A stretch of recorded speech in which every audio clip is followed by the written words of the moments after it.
शहर बगदाद से कुछ फासले पर एक छोटी सी बस्ती थी, जहां एक बूढ़ा शख्स अपनी आखिरी जिंदगी के दिन गुजार रहा था। वो एक खामोश और आजिज लेकिन दाना इंसान था। उसके 5 बेटे थे। इनमें सबसे बड़ा यूसुफ था, जो एक जमींदार था। यूसुफ पूरे दिन खेतों में मेहनत करता था, जमीन को सेंचता और फसलों की देखभाल करता था। लेकिन वालिद की खिदमत करते हुए कभी कभार वो उकता जाता और दिल ही दिल में सोचता कि ये जिम्मेदारी कब खत्म होगी। शाम को यूसुफ तकाहारा खेतों से लौटता तो उसका बूढ़ा बाप हकीम खामोशी से बेटे की तकन को महसूस करता था। हकीम के दिल में बेटे के लिए बेपनाह मोहब्बत थी, लेकिन वो कुछ कहे बगैर फकत अपनी नजरें झुका लेता। कुछ अरसा बाद हकीम अपने बेटे यूसुफ के रवैये में तब्दीली महसूस करने लगा। वो जानता था कि यूसुफ अपनी तकन और जिम्मेदारियों के बोझ तले दब चुका है, और शायद उसे यह महसूस होने लगा कि बूढ़ा बाप अब उसके लिए एक बोझ बन गया है। यूसुफ का रूठा रवैया उसके वालिद को परेशान करने लगा। वो अपनी जिंदगी के आखिरी अय्याम सुकून से गुजारना चाहता था, लेकिन यूसुफ की बेरुखी ने उसे गमगीन कर दिया। कुछ अरसा बाद हकीम ने यूसुफ को करीब बुलाया और कहा, बेटा, मुझे मालूम है कि तुम पर बोझ बढ़ गया है। फिक्र न करो, मैं ज्यादा दिन तुम्हारे साथ नहीं रहूंगा। 2-3 दिन बाद मैं दूसरे बेटे के पास चला जाऊंगा। तुम अपने काम और जिंदगी पर ध्यान दो, मेरे लिए परेशान ना होना। यूसुफ ये सुनकर कुछ देर खामोश रहा। दिल में निदामत की हल्की सी लहर उठी, मगर उसके लबों पर कोई सख्त या रोकने वाले अल्फाज न आए।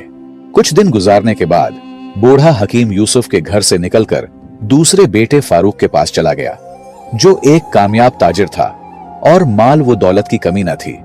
बूढ़ा बाप फारूक के घर रहने लगा, लेकिन फारूक का रवैया भी काबिल अफसोस था। फारूक के लिए कारोबार की मसरूफियत ज्यादा अहम थी, जबकि उसकी बीवी सुसर को हमेशा नजर अंदाज करती और उनसे बात करने की जहमत भी न उठाती। हकीम दिन भर खामोशी से एक कोने में बैठा रहता, दिल में अपने बेटों की बदलती हुई मोहब्बत का गम लिए, मगर अपनी तकलीफ को कभी जुबान पर न लाता। बूढ़े हकीम का वक्त गमों के साथ गुजर रहा था। एक दिन फारूक ने अपने बीवी के बातों में आकर वालिद से कहा, बाबा, आपको मेरे साथ कारोबार में मदद करनी चाहिए, ताकि आपकी मौजूदगी का मुझे भी कुछ फायदा हो। यह सुनकर बूढ़ा हकीम खामोश रहा। उसकी झुकी हुई कमर, कमजोर हाथ और तका हुआ जिस्म इस बात की गवाही दे रहे थे कि वो अब किसी भी मेहनत के काबिल नहीं रहा। लेकिन उसने अपने बेटे की बात का बुरा नहीं मनाया, क्योंकि वो जानता था कि फारूक उसे सिर्फ जिम्मेदारी के पैमाने से देख रहा है, मोहब्बत के नहीं। सारी रात बूढ़े बाप की कांसी और दर्द भरी फरियाद से तंग होकर फारूक की बीवी ने कहा, यह बूढ़ा इंसान हमें मजीद परेशान कर रहा है। इनके और भी बच्चे तो है, वहां जाकर भी तो जिंदगी गुजार सकता है। फारूक भी एक कम ज़र्फ आदमी था। उसने अपने बूढ़े बाप से कहा, बाबा, अगर आप तंग हो तो कोई बात नहीं, चाहे तो दूसरे बेटे के पास चले जाएं, वहां आप सुकून से रहेंगे। आपके इलाज के लिए मैं पैसे भी दे दूंगा, फिक्र न करें। इन अल्फाज ने हकीम की इज्जत नफ्स पर एक और जख्म लगाया। फारूक ने मोहब्बत और तवज्जो की बजाय सिर्फ एक माकूल हल की बात की, जैसे बूढ़े वालिद की मौजूदगी का कोई एहसास न था, सिर्फ एक जिम्मेदारी का बोझ था जिसे उठाना पड़ा। बूढ़ा हकीम फारूक के हाथ से निकलकर तीसरे बेटे उस्मान के पास चला गया।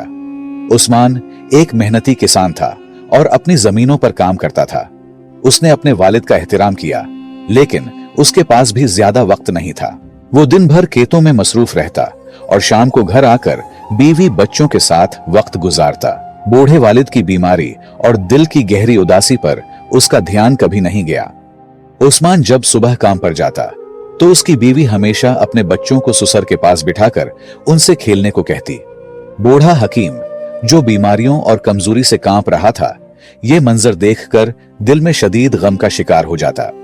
उस्मान के घर में वालिद की हालत मजीद खराब होती गई और आखिरकार वो वहां से भी चला गया। इस बार उसने चौथे बेटे अहमद के यहां जाने का फैसला किया। अहमद, जो कि एक धोखाबाज और लालची इंसान था, अपने वालिद को इस्तकबाल करने के लिए बहुत खुश था। अहमद की खुशी महज लालच के बायस थी, न कि अपने वालिद से मोहब्बत के। अहमद ने अपने वालिद को इज्जत दी और कहा, बाबा, आपको यहां रहने में कोई तकलीफ नहीं होगी। वक्त के साथ साथ अहमद को पता चला कि बूढ़े बाप के पास कोई माल दौलत नहीं है, तो उन्होंने भी बाप को नजरअंदाज करना शुरू कर दिया। अहमद की बीवी ने अपने सुसर को एक बोझ समझकर उसकी कोई खिदमत नहीं की, बल्कि उल्टा तकलीफ दी। वो हमेशा शिकायत करती रहती और बूढ़े को अपने कामों में रुकावट समझती। लेकिन बीवी की क्या कसूर, जबकि अपने बेटे रूठ चुके थे। अहमद भी अपने कारोबारी उमूर में इतना मग्न हो गया था कि उसने अपने वालिद की हालत पर कोई ध्यान नहीं दिया। इस दौरान बूढ़े की सेहत और जिस्मानी हालत तेजी से बिगड़ने लगी। आखिरकार एक दिन अहमद ने भी जवाब दे दिया और कहा, बाबा तुम यहां नहीं रह सकते। मेरे पास इतना वक्त नहीं है कि तुम्हें हर वक्त देखूं। तुम्हें कहीं और जाना होगा। इसके बेदर्द अल्फाज पर बूढ़े हकीम ने दिल बर्दाश्ता होकर आखिरी बेटे अब्दुल्ला के यहां जाने का फैसला किया। अब्दुल्ला हकीम का सबसे छोटा और कम उम्र बेटा था, जो एक गरीब और मेहनती शख्स था। दिहाड़ी लगाकर जो पैसे कमाता, इन पैसों से वो अपने बाप के लिए दवाइयां खरीदता और अपने घर का खर्च चलाने की कोशिश करता। उसकी बीवी भी काफी ईमानदार थी, अपने ससुर का दिल से ख्याल रखती थी। वो उनकी बीमारी और बुढ़ापे को समझती थी और हमेशा माँ बाप की तरह उनकी खिदमत में लगी रहती थी।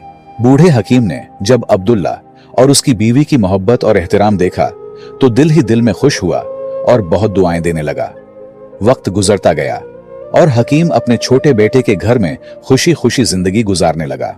उसकी जिंदगी में सुकून और मोहब्बत वापस आई और वो इस बात पर शुक्रगुजार था कि आखिरकार उसे वो इज्जत मिला जिसका वो हमेशा से हकदार था। बिलाखिर हकीम की जिंदगी के आखिरी अय्याम शुरू हो गए और वो शदीद बीमार पड़ गया। अब्दुल्ला अपने बाप की हालत देखकर बेहद गमगीन होता और अक्सर रो पड़ता, क्योंकि वो अपने वालिद को एक बोझ नहीं बल्कि हकीकी मानों में बाप के रुतबे से देखता था। उसके दिल में वालिद की इज्जत और मोहब्बत का समंदर था और वो हर मुमकिन कोशिश करता कि अपने वालिद की खिदमत में कोई कमी न रह जाए। अब्दुल्ला के आंसू और उसकी फिक्र वालिद की जिंदगी के उन आखिरी दिनों में उसके लिए एक तसल्ली और सुकून का बायस बने। हकीम ने अब्दुल्ला की मोहब्बत देखकर उसे अपने करीब बुलाया और बारीक आवाज में कहा, बेटा, मेरे आखिरी दिन करीब हैं। मेरी सांसें अब गिनती की रह गई हैं, लेकिन अल्लाह तुम्हें हमेशा खुश और आबाद रखे। जिस तरह तुमने मेरी खिदमत की और मेरा दिल जीता। अब्दुल्ला ने गमगीन लहजे में जवाब दिया, बाबा, अल्लाह ना करे कि आप हमें छोड़कर चले जाएं। आपके बगैर हम कैसे जी सकेंगे। हकीम ने मुस्कुराते हुए कहा, बेटा, यह तो हक का रास्ता है। हर शय को फना होना है। मुझे भी अपने खालिक हकीकी के पास जाना होगा। अब्दुल्ला ने गमगीन लहजे में कहा, बाबा, क्या आप मुझसे खुश हैं?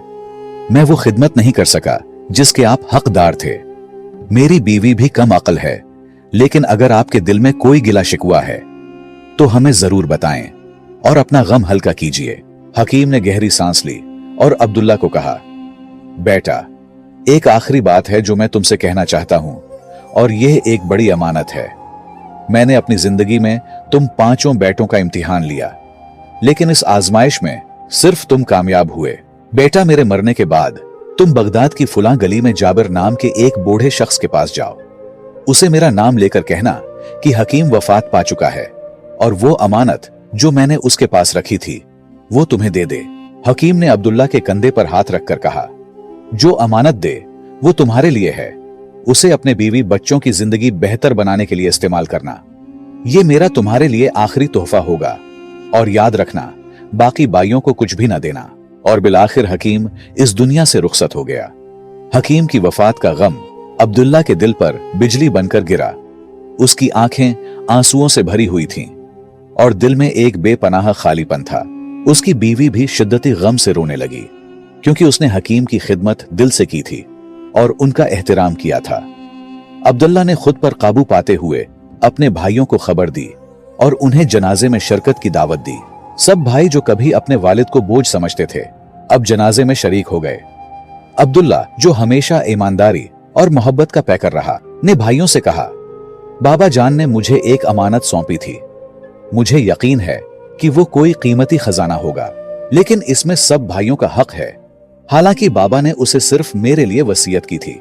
भाई, जो दिल में कहीं ना कहीं लालच रखते थे, फौरन बोले, अब्दुल्ला, जाओ और अमानत ले आओ। फिर उसे हम 5 भाइयों में तकसीम कर देना ताकि सबको बराबर हिस्सा मिले। अब्दुल्ला ने ठीक वैसा ही किया जैसा उसने कहा था। वो बगदाद जाकर अमानत ले आया। जब उसने संदूक खोला तो वो हैरत में पड़ गया। संदूक में बगदाद के मशहूर बाजार के कई कीमती दुकानों के कागजात, जवाहरात जो उसकी मां के थे, और बहुत सी अशरफियां मौजूद थीं।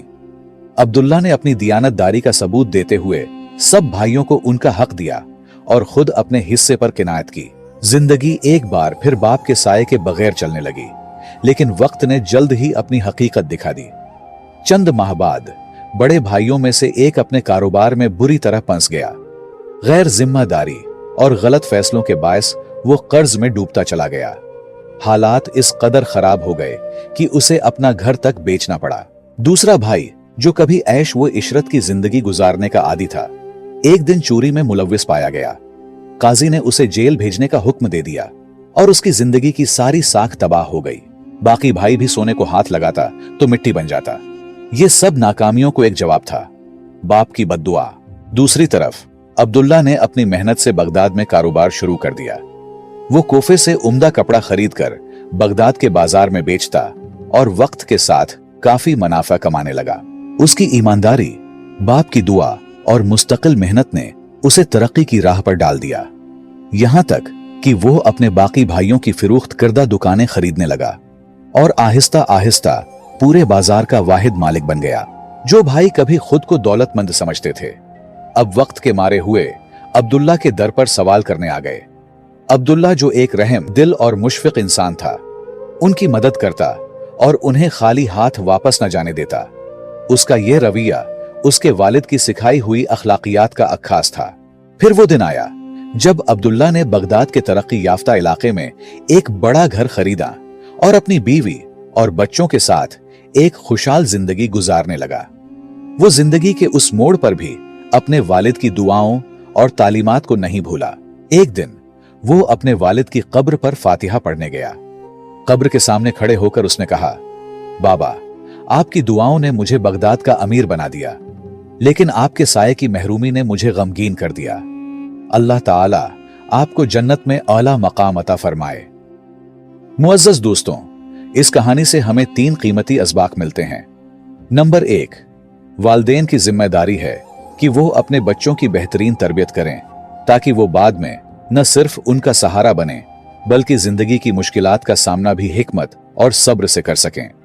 नंबर 2, एक बेटे के तौर पर वालिदैन को कभी बोझ न समझे, क्योंकि वक्त का पहिया घूमता है और कल आप खुद इसी मकाम पर हो सकते हैं जहां वालिदैन आपसे मोहब्बत और तवज्जो की उम्मीद करते थे। नंबर 3, वालिदैन के साथ मोहब्बत, इज्जत और अच्छा रवैया इख्तियार करना न सिर्फ आपके मुस्तकबिल को रोशन करता है बल्कि आखिरत में भी बेशुमार इनामात का बायस बनता है। वालिद चाहे जैसे भी हो, उनकी खिदमत बेटे का फर्ज है।